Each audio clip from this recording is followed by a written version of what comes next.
He just wanted to do his job, but stumbled upon a pipe leaking black water. No one wanted to tell the truth, but he risked everything and exposed the wealthy owners of the resort.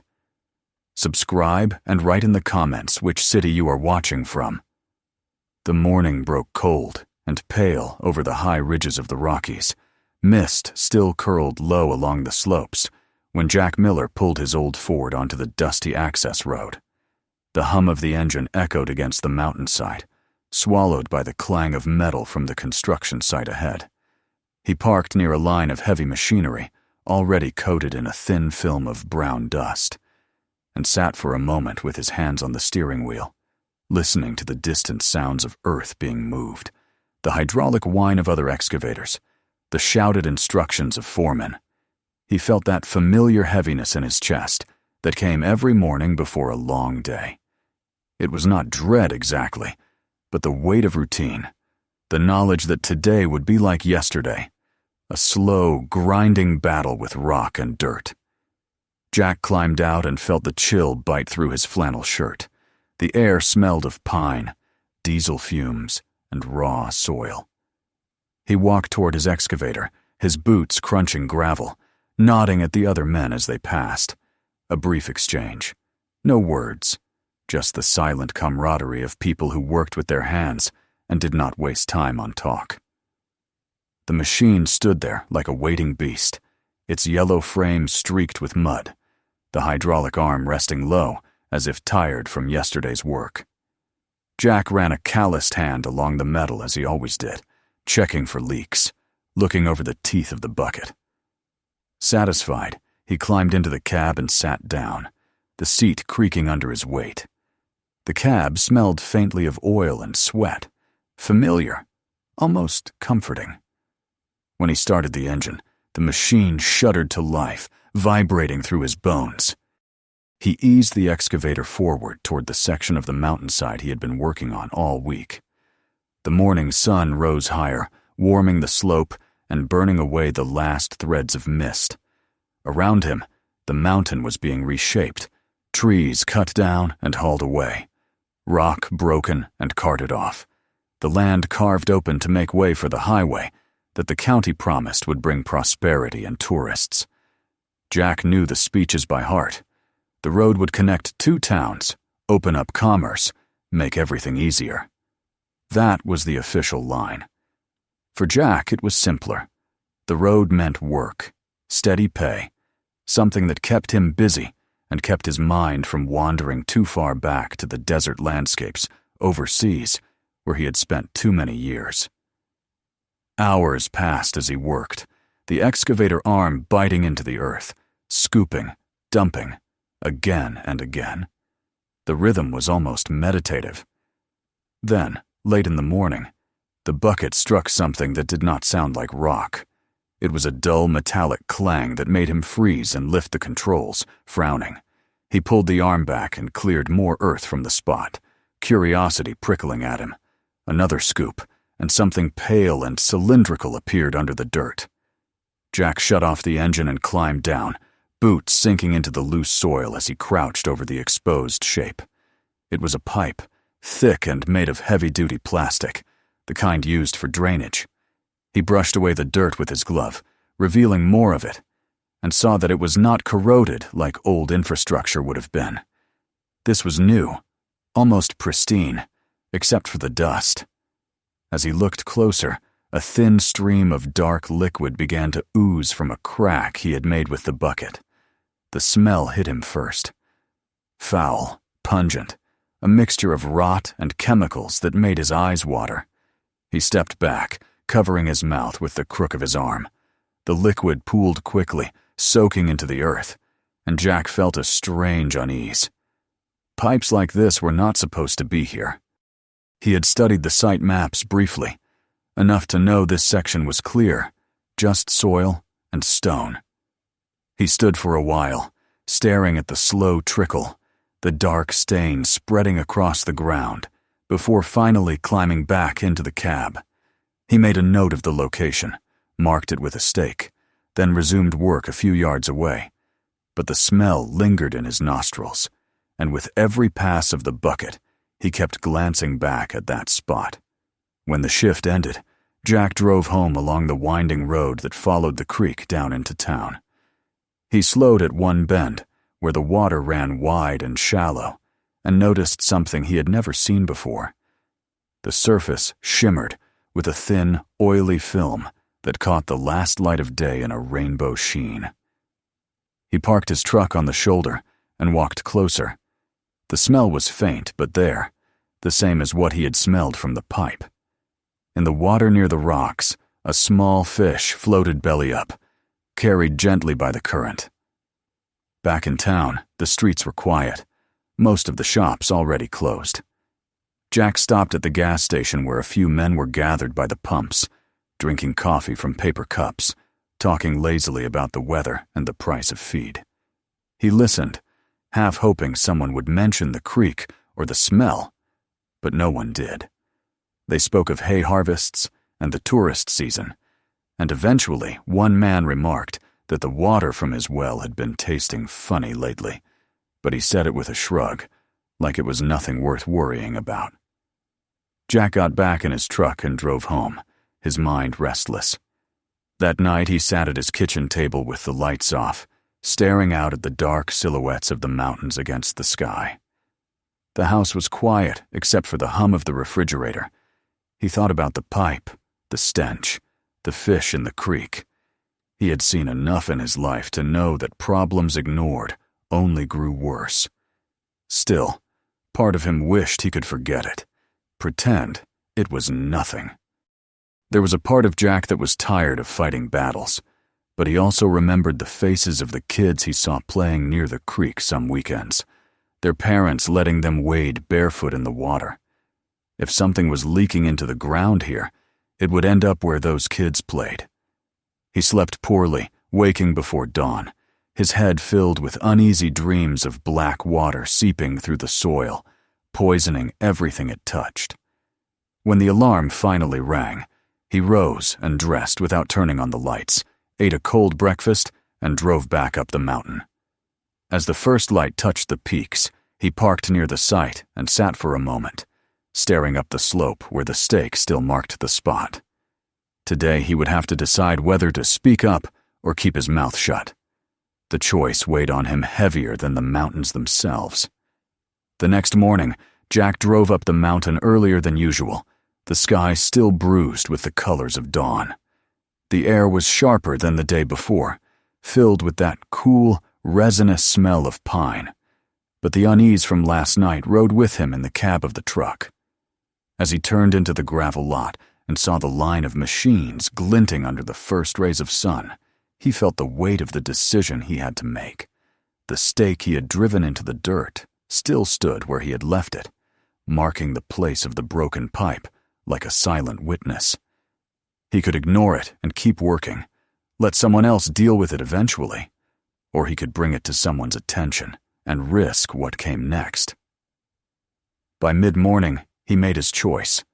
During the first break of the day, when most of the crew gathered around the tailgate of a pickup to drink coffee and joke about last night's football game, Jack wiped his hands on his jeans and walked toward the trailer that served as the foreman's office. Inside, the air was warmer and smelled of cigarette smoke and paper. The foreman, a big man with a sunburned neck and a hard hat pushed back on his head, looked up from a set of blueprints spread across the desk. Jack told him what he had found, explained about the pipe, about the dark liquid seeping into the ground, about the smell. He spoke evenly, without accusation, but with the quiet conviction of a man who had seen something wrong. The foreman listened without interrupting, then leaned back in his chair and rubbed his jaw. There was no surprise on his face, only irritation, as if Jack had brought him a delay he couldn't afford. He muttered that the pipe wasn't on their plans, so it must belong to someone else, and told Jack to keep working around it. When Jack pressed the point, saying the liquid was dangerous, the foreman's expression hardened. He said the road project was already behind schedule, that the county inspectors would be coming next week, and they couldn't afford any interruptions. Then he said something that made Jack's stomach knot, that everyone in town knew where that pipe came from, and nobody wanted trouble with the people who owned the big resort up the hill. The resort had friends in the county offices and at the state level. They had built half the economy of this town. Nobody would risk a scandal over a little runoff. Jack left the trailer with the uneasy feeling that he had stepped across some invisible line. As he climbed back into his excavator, he felt eyes on him from a few of the crew, though no one said a word. He returned to work, but every time the bucket swung toward that stake, he felt the same churn in his gut. It would be so easy to bury the evidence, to push a few tons of dirt over the pipe and let it stay hidden. He had done what was expected, told the foreman, and could wash his hands of it. But the memory of that rainbow sheen on the creek's surface would not leave him. That evening, instead of heading straight home, Jack parked in front of the small public library on Main Street. The building was old brick with creaking steps and tall windows that let in the fading light. Inside, the place smelled of paper and dust, quiet except for the distant rustle of pages. He approached the reference desk, asked the librarian if there were maps or records on the construction of the resort. She led him to a back room lined with filing cabinets and rolled up survey charts. Jack spent hours there, flipping through permits, environmental reports, minutes from county meetings. Most of it was dry, bureaucratic language, but he began to piece together a picture. The resort had been approved with a long list of environmental safeguards, including a state-of-the-art waste treatment system that was supposed to keep the mountain streams pristine. Yet there were several notations about delays, cost overruns, and quiet amendments to the permits that had been signed off after minimal review. It looked official enough, but Jack had been around enough military contracts to recognize when corners were being cut. He copied down names, dates, and the permit numbers in a small notebook, a habit he had picked up years ago when every detail could mean the difference between life and death. On his way home, Jack stopped at the feed store where some of the ranchers gathered in the evenings. He stood by the counter, listening as they talked about the summer drought, about feed prices, about calves lost to sickness. One of them, an old man with a leathery face, mentioned that his cattle had been getting sick more often, and the vet couldn't find the cause. Another said the water in his lower pasture had a strange taste. They spoke in that matter-of-fact way of people used to bad luck, shrugging it off as part of the season. Jack left with the feeling that he was the only one seeing all the pieces connect. The next few days, he started taking pictures during his breaks. He walked the slope with his phone out, photographing the pipe, the soil discoloration, the direction of the flow. He even scrambled down the draw to where the seep reached the creek, recording a short video of the oily water mixing with the clear current. At night, he transferred the files to his old laptop, labeling them carefully, building a record that no one could deny. It wasn't long before his activity drew attention. One afternoon, the foreman stopped by his excavator and leaned on the doorframe, his face expressionless. He asked if Jack was having trouble with the job, if he was unhappy. Jack said no, but the foreman's eyes stayed on him a moment too long before he walked away. The next morning, Jack found that someone had moved the stake marking the pipe several yards away, as if to erase the original spot.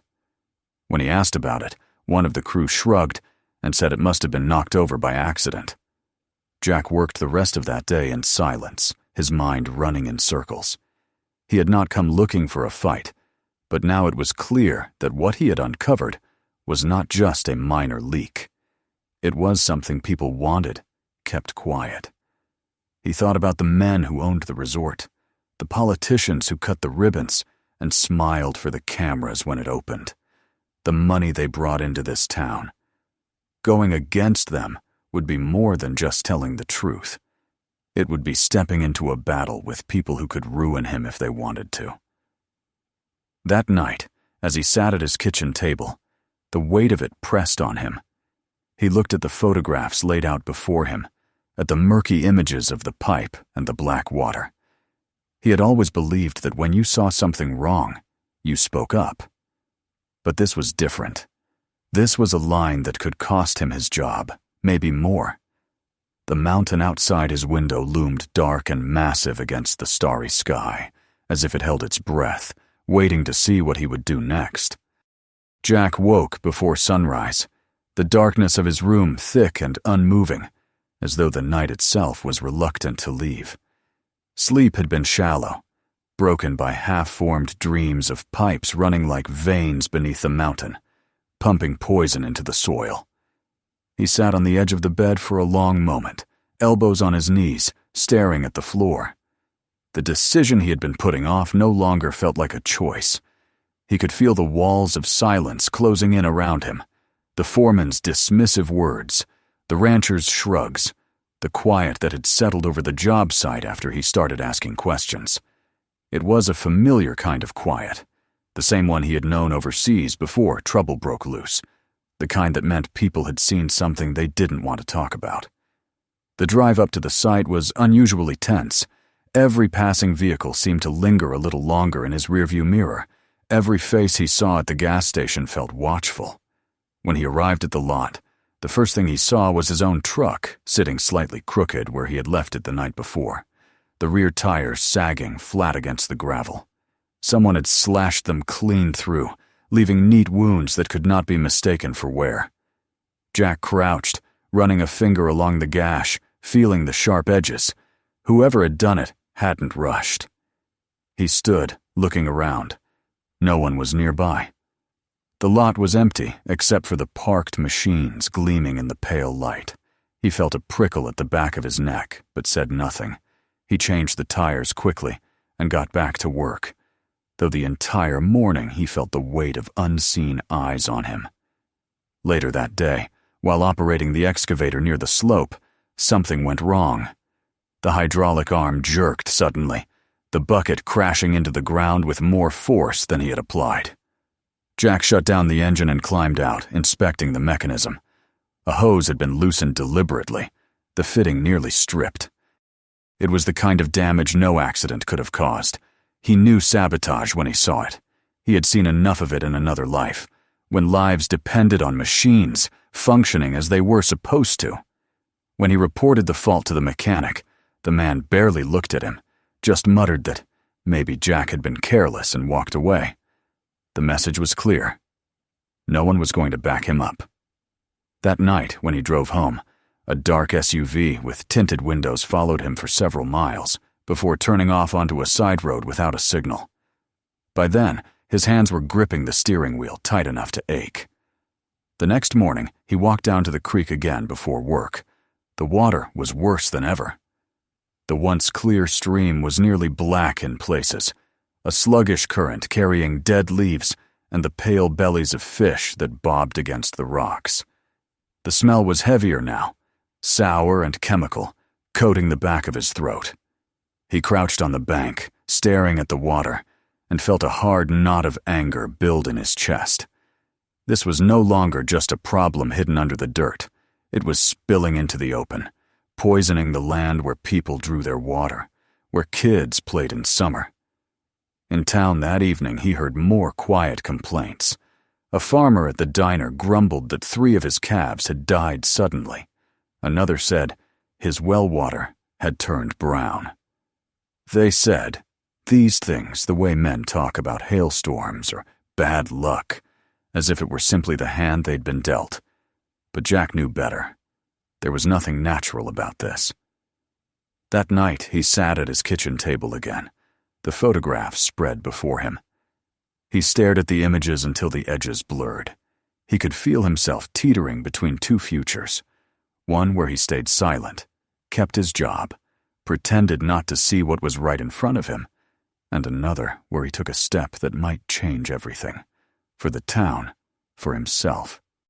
He remembered men he had known in the service who chose to stay quiet about what they had seen, and how that silence ate at them until there was nothing left. Jack took a long breath and made up his mind.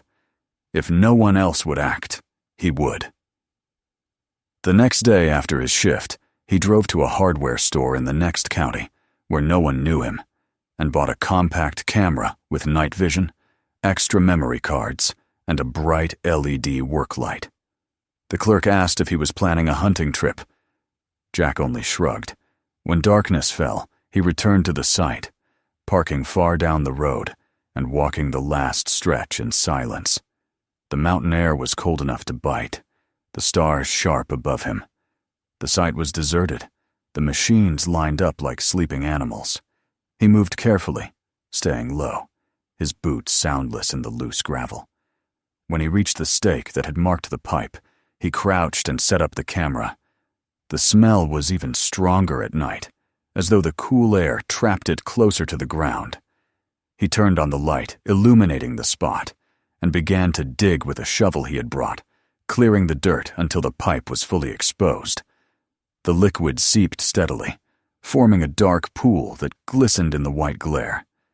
Jack filmed everything: close shots of the crack, the flow, the direction the runoff took toward the creek. He photographed the manufacturer's markings stamped into the plastic and the date code that proved the pipe was new. When he finished, he walked down the slope and filmed the creek itself, capturing the stagnant black water and the dead fish along the bank. He spoke quietly into the microphone, giving the date, the location, everything he knew. When he was done, he felt lighter, as though the act of documenting the truth had taken some of the burden from him. Back at home, he loaded the footage onto his laptop, backing it up twice, saving copies to a thumb drive and a hidden external hard drive. He laid everything out on the table: the notebook with dates and names, the photographs, the videos, arranging them into a dossier that told a story no one could ignore. As he sat back and looked at it, fatigue washed over him, but beneath it was a hard, quiet resolve. He knew the risk. By stepping forward, he would make himself a target in a way that flat tires and loosened hoses could not match. The resort owners had money, influence, and no doubt friends who would silence troublemakers if they had to. But Jack also knew that if he stopped now, if he let this go, the poison in the creek would keep flowing, and he would carry the weight of that choice for the rest of his life. The wind howled outside, rattling the windows, but inside Jack felt a rare stillness. The decision was made. The next step would be the one that changed everything. Morning broke gray and heavy, the mountains half hidden under low clouds that promised rain. Jack loaded the thumb drive into his pocket and drove down to the post office, where he mailed a package containing the dossier to an independent paper in Denver, addressed to a reporter he had found who specialized in environmental corruption. He chose overnight delivery, paid in cash, and kept his head down, as if the walls had ears. On the way back, he stopped at a gas station with spotty cell service, connected to the public Wi-Fi, and uploaded the video files he had recorded to several online platforms and a cloud drive under a new anonymous account. By the time he returned to town, he knew that what he had set in motion could not be stopped. He went to work that day as if nothing had happened, though every sound seemed sharper, every glance from the crew heavier. At lunch, two men sat in the cab of a truck, watching something on a phone, their brows furrowed. Jack could hear faint audio, his own voice narrating, the sound of the pipe dripping, before one of them noticed him and quickly turned it off. By late afternoon, the first wave had already hit. Messages were flying across social media, the footage spreading faster than he had expected, shared by environmental activists and picked up by local news blogs. That evening, when he got home, his phone was already buzzing with calls from numbers he didn't recognize. He ignored them all, turned off the ringer, and sat on the porch as rain began to fall. Somewhere in town, a siren wailed. The world felt different, as if the air itself was charged. By the next morning, it was no longer just local gossip.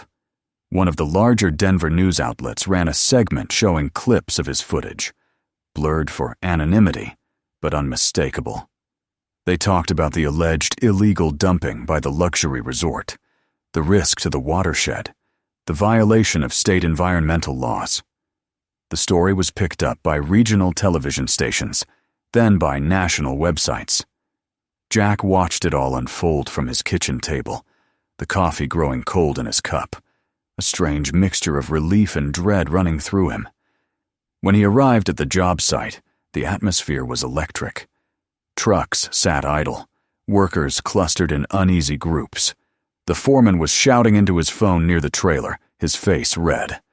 When he saw Jack, his expression turned to something like pure frustration, but he said nothing, only gestured for the crews to stand by.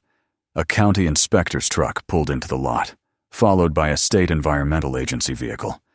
Men in clean jackets stepped out, carrying clipboards and cameras, and walked straight past everyone toward the slope. Jack stayed near his excavator, hands in his pockets, watching as they examined the marked spot. He didn't need to hear what they were saying. Their grim faces told him enough. They photographed the pipe, took samples of the soil and the runoff, spoke briefly to the foreman, and then radioed for more personnel. Soon, the order came down to halt work until further notice. Engines were shut off, machines stood silent, and the men milled about, uncertain. The news spread through town faster than the rainstorm that rolled in that afternoon. By evening, people were talking about it in the diner, in the grocery store, outside the church. Some were angry at the resort. Some were angry at the man who had exposed it. There were mutters about lost tourist revenue, canceled bookings, the risk that the entire road project might be delayed for months. But there were also quiet thank yous from people who admitted they had been afraid to speak up. 2 days later, the state issued a formal statement confirming illegal dumping of untreated waste from the resort into the soil above the construction site. They announced a heavy fine and ordered the resort to cease operations until proper treatment systems were installed. The county commissioners held a tense public meeting, promising that the water supply would be monitored, that the road would be completed once the contamination was addressed. The resort owners, in turn, released their own carefully worded statement, expressing regret and pledging cooperation, though Jack could hear the hollowness in every word. The following morning, Jack was called into the trailer. The foreman handed him a thin envelope, his jaw tight. Inside was a termination notice citing project restructuring and workforce reduction. There was no severance. Jack nodded, signed the paper, and left without a word. He had expected this. The company had no place for whistleblowers. He spent the rest of the day wandering the quiet streets of town. Some people looked away when he passed. Others met his eyes and gave him a small nod of respect. An elderly rancher stopped him outside the hardware store and pressed his hand, saying simply, "You did right." Those few words meant more to Jack than any job title or paycheck could. For several weeks, he stayed off the mountain entirely, watching from a distance as trucks came and went, hauling equipment and materials for a new wastewater treatment facility. The creek began to clear slowly, the stench fading from the air. One afternoon, he stood by the bank and saw minnows darting in the shallows again. The sight filled him with a quiet, unexpected relief. Eventually, a small roadwork contractor from a neighboring county called and offered him a job. The pay was lower, the hours longer, but the owner was a man who valued honesty and said he wanted someone on his crew who knew how to do things right. Jack accepted without hesitation. On his first day with the new crew, he drove past the old site on his way to a different stretch of highway. The machines there were back at work, the sound of progress echoing through the mountains. But now the slope where the pipe had once leaked was fenced off, marked with bright signs warning of ongoing remediation. Jack slowed for a moment, taking it all in. The men working, the water running clear below, the mountains standing silent and watchful as they always had. As he continued down the road, the sense of weight that had hung on him for weeks seemed to ease. He had paid a price for what he'd done, but looking at the land now, he knew it had been worth it. The mountains were no cleaner because of silence. They were cleaner because someone had been willing to dig, to see, to speak. Jack gripped the steering wheel and drove on, the morning light breaking through the clouds, painting the peaks in gold. If this story kept you watching until the very end, make sure to subscribe so you never miss the next one. Take a moment to watch our other videos. There are more powerful stories waiting for you right now. And don't forget to share this video with friends and family. Some stories are too meaningful to keep to yourself.